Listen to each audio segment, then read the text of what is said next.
We're live in a broadcast to all my friends out there in the world. MMC coming live to you. If you don't know what MMC stand for, let me turn that off. We don't want to have that right there. Good music playing in the background. I want you to be able to hear what I'm saying. So what we doing is, when I was riding around today and I made a decision, and I was thinking to myself, I was like, wow, what would I do to bring in an extra $1,000 a month? What's the best way for to do it?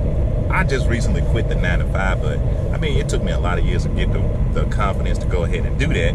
But what would I do in order to make that decision if I had to do it again? Let me get some light in here. All right. So what I would do is I would set up a STR, or another word for short-term rental. That's what I would do.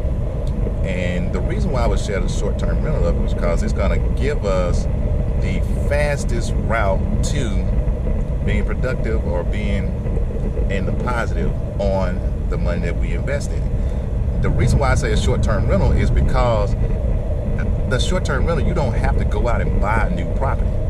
What I'm saying is you can actually take that same property and you can go out and you can rent it from someone. You can rent a townhouse, you can rent an apartment, you can rent a single family home, anything that you can get rented in an area of attraction, such as near the PNC Arena, near the Coliseums, near the amusement parks, anything like that that's going to draw people to that area. Once you get that rented, now your goal is to set it up as an STR, short-term rental. So you can go through Airbnb, Home Away, or something similar to that.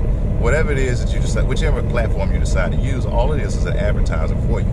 They're going to advertise, but they're going to cost you to use that platform. So you want to get that property under your control, get it set up as far as putting furniture in it, getting it to the point where someone come in and live in it, because it's a hospitality business. You want them to feel at home. You want them to feel like they're in the best places they could ever be in for their money. So you might have to put a couple of amenities in there that you normally wouldn't have in a typical rental property. Okay, I mean, I seen one that actually had a steam cleaner in there. They had a press in there, so if you came in on a business adventure and you need to get your clothes dry clean, what have you, then hey, you just upload it. You just go in there and do it yourself if you had to. Well, that's enough about what are you going to add into it. First, you need to get it. And once you get that thing, the goal is to try to make above and beyond your expenses at least $1,000 a month. You know, because at $1,000 a month, you're making $12,000 a year on that one property. And if your goal is to make $3,000 a year, then you just simply set up 3 short-term rentals. You got $36,000, you know, a year. $3,000 a month. That's $36,000. So if let's just break the math down and make it simple. If you're making $1,000 a month divided by times 12, that's 12,000. In order to get that same $1,000, you're gonna need to have $200,000 sitting in your account somewhere.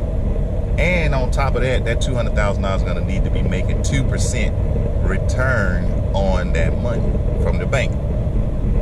I say in this time and day, good luck. I haven't found one yet that's even giving you 45%, 50%, 75%. I mean, I haven't seen that in a long time. So if you find one and you know of one, drop me a line because I'm looking. So I want to ask you is,